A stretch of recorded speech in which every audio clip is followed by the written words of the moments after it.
గుర్తుందా? పవన్ కళ్యాణ్ గారి అన్న చిరంజీవి గారు ప్రజారాజ్యం అనే ఒక పార్టీ పెట్టాడు. ఆ తర్వాత ఏం చేశారు?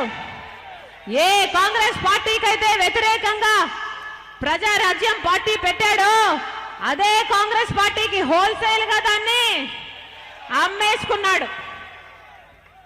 అన్నకి తమ్మునికి పోలికలు ఉంటాయి కదా, ఉంటాయి కదా.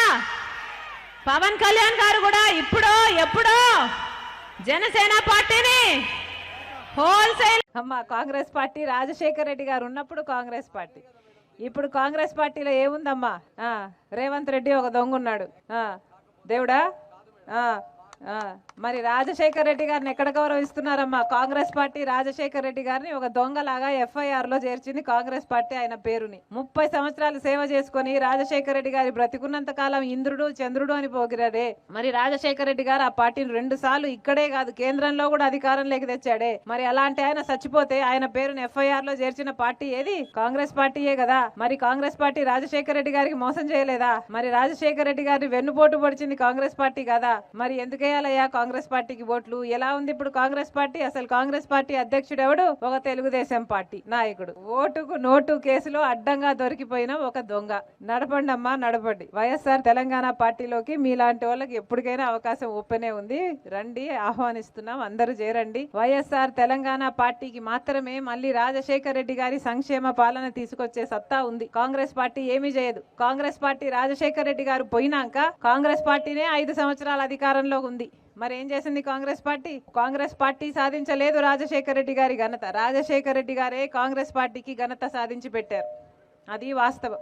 ఈరోజు వైఎస్ఆర్ తెలంగాణ పార్టీని కాంగ్రెస్ పార్టీలో విలీనం చేస్తున్నందుకు రాజశేఖర్ రెడ్డి బిడ్డగా నేను సంతోషిస్తున్నా. ఎందుకంటే ఈ రోజు నుంచి వైఎస్ఆర్ తెలంగాణ పార్టీ కాంగ్రెస్ పార్టీలో భాగమై, కాంగ్రెస్ పార్టీ ఉన్నంత వరకు వైఎస్ఆర్ తెలంగాణ పార్టీ కూడా కాంగ్రెస్ పార్టీలో భాగమై ఉంటుంది. కాబట్టి వైఎస్ఆర్ తెలంగాణ పార్టీ నాయకులు, వైఎస్ఆర్ తెలంగాణ పార్టీ కార్యకర్తలు నాతో పాటు ఈరోజు చాలా సంతోషంగా ఇండియన్ నేషనల్ కాంగ్రెస్ పార్టీలో విలీనం కావడం జరుగుతుంది. రాజశేఖర రెడ్డి గారు బ్రతికున్నంత కాలం నమ్మకంగా కాంగ్రెస్ పార్టీకి సేవ చేయడమే కాకుండా రాజశేఖర రెడ్డి గారు చనిపోయే నాటికి కూడా కాంగ్రెస్ పార్టీకి సేవ చేస్తూనే చనిపోయారు. ఈరోజు రాజశేఖర రెడ్డి బిడ్డ కాంగ్రెస్ పార్టీలో చేరుతుంది అంటే రాజశేఖర రెడ్డి గారికి చాలా సంతోషం, చాలా గర్వం కలిగించే విషయం అని నేను నమ్ముతున్నా.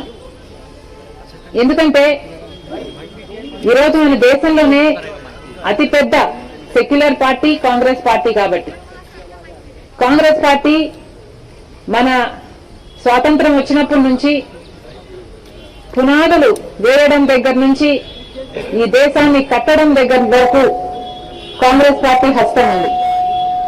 ప్రతి వర్గాన్ని కలుపుకుపోతూ, ప్రతి విశ్వాసానికి, ప్రతి ఫెయిత్ కు నమ్మకం కలిగిస్తూ, ప్రతి సెక్షన్ ఆఫ్ ద సొసైటీలో కలుపుకుపోతూ ముందుకు వెళ్లిన పార్టీ కాంగ్రెస్ పార్టీ.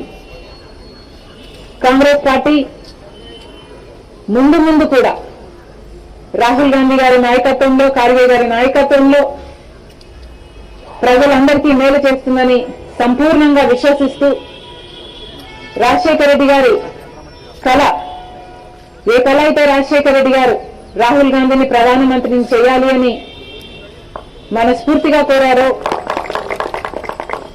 అది నెరవేర్చడానికి రాజశేఖర రెడ్డి గారి బిడ్డ మనస్ఫూర్తిగా పనిచేస్తుంది. కాంగ్రెస్ పార్టీ రాజశేఖర రెడ్డి బిడ్డ మీద నమ్మకం ఉంచి తెలంగాణలో వైఎస్ఆర్ తెలంగాణ పార్టీ చేసిన త్యాగాన్ని గౌరవించి ఈరోజు రాజశేఖర రెడ్డి బిడ్డను కాంగ్రెస్ పార్టీలోకి ఆహ్వానించడం జరిగింది. ఆ ఆహ్వానాన్ని మేము మనస్ఫూర్తిగా స్వీకరిస్తూ కాంగ్రెస్ పార్టీలో ఈరోజు విలీనమవుతున్నాం. ఈ రోజు నుంచి కాంగ్రెస్ పార్టీ ఏ బాధ్యత మా మీద ఉంచినా ఆ బాధ్యతను విశ్వాసంతో సంపూర్ణంగా నెరవేర్స్తామని నాతో పాటు వైఎస్ఆర్ తెలంగాణ పార్టీ నాయకులందరూ కూడా మనస్ఫూర్తిగా మాటి